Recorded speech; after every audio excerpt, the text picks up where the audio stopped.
বিশ্বভারতী এবং নালন্দা বিশ্ববিদ্যালয়ের শিক্ষার মান নিয়ে বিস্ফোরক নোবেলজয়ী অর্থনীতিবিদ অমর্ত্য সেন। শান্তিনিকেতনের প্রতিটি বাড়িতে একটি অনুষ্ঠানের মধ্যে দিয়ে ডুংরি প্রকাশনীর অমর্ত্য সেন সংখ্যার আবরণ উন্মোচন করেন স্বয়ং নোবেলজয়ী অর্থনীতিবিদ অমর্ত্য সেন।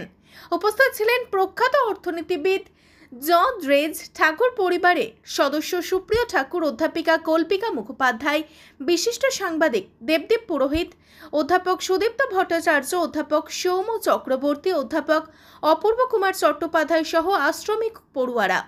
পত্রিকার সম্পাদনা করেন অভিষেক দত্ত রায়, প্রকাশক শুভনাথ। সম্পূর্ণ শান্তিনিকেতনে ঘরানায় একটি সাংস্কৃতিক অনুষ্ঠানের মধ্যে দিয়ে পত্রিকার উদ্বোধন হয়। উদ্বোধনের পর প্রায় 25 মিনিট বক্তব্য রাখেন অধ্যাপক অমর্ত্য সেন। তিনি বলেন, ভারতবর্ষ একটি সাম্প্রদায়িকতার হাতে পড়বে, এটা আমরা চাই না।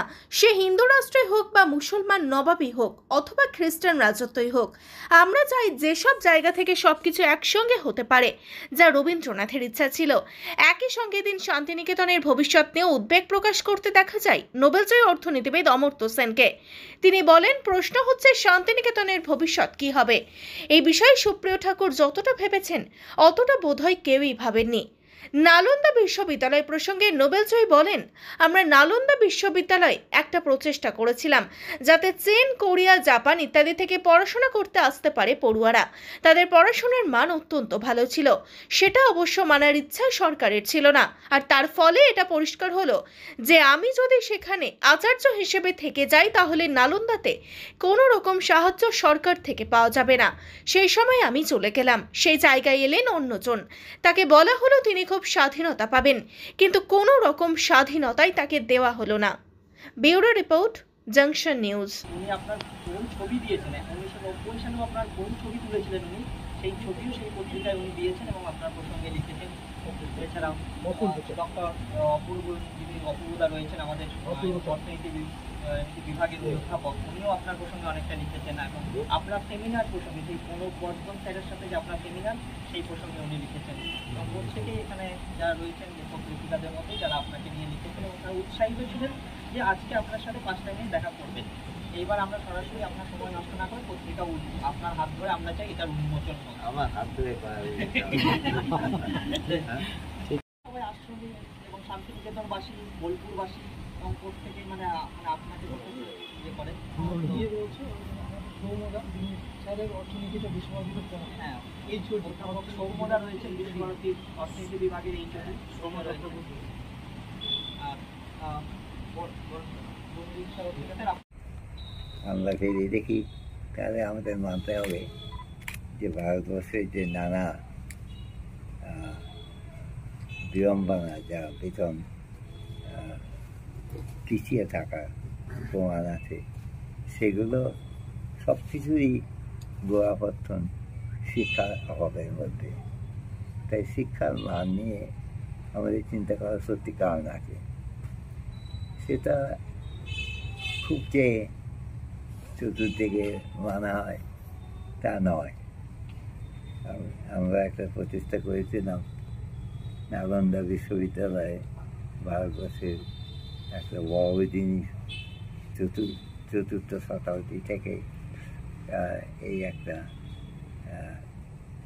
বিশ্ববিদ্যালয়, যাতে চীন, কোরিয়া, জাপান ইত্যাদি থেকে লোক পড়াশোনা করতে আসতেন এবং তাদের পড়াশোনার মান অত্যন্ত বেশি ছিল।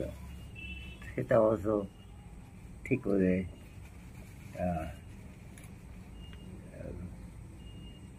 মানবার ইচ্ছা সরকারের ছিল না এবং তার ফলে আমাদের যখন এটা পরিষ্কার হলো যে আমি যদি ওখানে চ্যান্সেলর হিসেবে থেকে যাই তাহলে নালন্দাতে কোনো রকম সাহায্য সরকার থেকে পাওয়া যাবে না, সেই সময় আমি চলে গেলাম। সেই জায়গায় এলেন সিঙ্গাপুরের প্রাক্তন ফরেন মিনিস্টার জর্জিও। ওকে বলা হলো যে তিনি খুব স্বাধীনতা পাবেন, কিন্তু কোনো রকম স্বাধীনতায় তাকে দেওয়া হলো না এবং একটা নানা ধর্ম মিলিয়ে বৌদ্ধ নেতৃত্বে যে জিনিসটা তৈরি হয়েছিল সেই জিনিস থেকে খুব ন্যায় অর্থে একটা হিন্দু জায়গা বলে, হিন্দু রাষ্ট্রের ভূমিকা বলে তৈরি করা হলো। এবং আমাদের সময় যখন আমি চান্সেলর ছিলাম তখন আমাদের প্রায় 15-20 জন বিদেশ থেকে পড়াতে এসেছিলেন, আমেরিকা থেকে, জার্মানি থেকে, ইংল্যান্ড থেকে, জাপান থেকে। তারাও সবাই বিদায় নিলেন। ছাত্র সংখ্যা বড় রকম পতন হলো। সেটা ঠিক করতে গিয়ে তারা নালন্দাকে একটা মোটামুটি একটা ট্রেনিং গ্রাউন্ড, যেটা IAS-এর ট্রেনিংও হতে পারে অথবা ভবিষ্যতে হিন্দু রাষ্ট্র তৈরি করার কীভাবে উপায় সেটাও হতে পারে। আমি দেখলাম যে একটা বিহারের এবং ভারতবর্ষের নানা জায়গায়, নালন্দা হলো বিহারের জায়গা, বিহারে উপস্থিত, কিন্তু যদিও যারা আসতেন চীন থেকে তারা অনেকেই জাহাজে আসতেন, তারা আসতেন তমলুকে, কলকাতার কাছাকাছি, এবং সেখান থেকে তারা যেতেন নালন্দাতে। আবার কিছু কিছু আসতেন ওই উত্তর দিক থেকে, হিমালয়ের উত্তর পাশ থেকে, আফগানিস্তান হয়ে, যেমন হিউয়েন সাং ওই পথে এসেছিলেন, কিন্তু ফিরলেন সমুদ্র পথে তমলুক থেকে। এখন এই যে শিক্ষার মান নিয়ে আলোচনা হলো, তাতে আমি দেখলাম যে নালন্দার র্যাঙ্কিং হচ্ছে, আমাকে বলা হলো, আশা করি সেটা সত্যি, আমি জানি না, আমি এ নিয়ে গবেষণা করিনি, কিন্তু যা পড়েছি যে নালন্দা র্যাঙ্কিং 8ম, 22টার মধ্যে বিহারের বিশ্ববিদ্যালয়গুলো তুলনা করবে। সেটা খুব একটা বড় রকম শিক্ষার পরিচায়ক, এটা একেবারেই বলা যাচ্ছে না। কিন্তু তা নিয়ে তাদের কিছু মাথা ব্যথা নেই।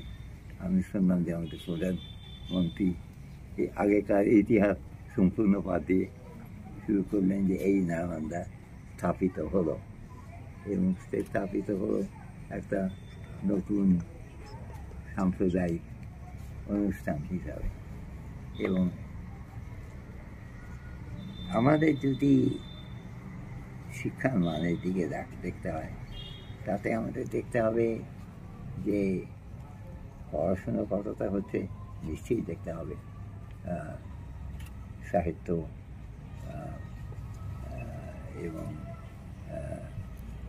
অঙ্ক, বিজ্ঞান, সব কিছুর দিকে।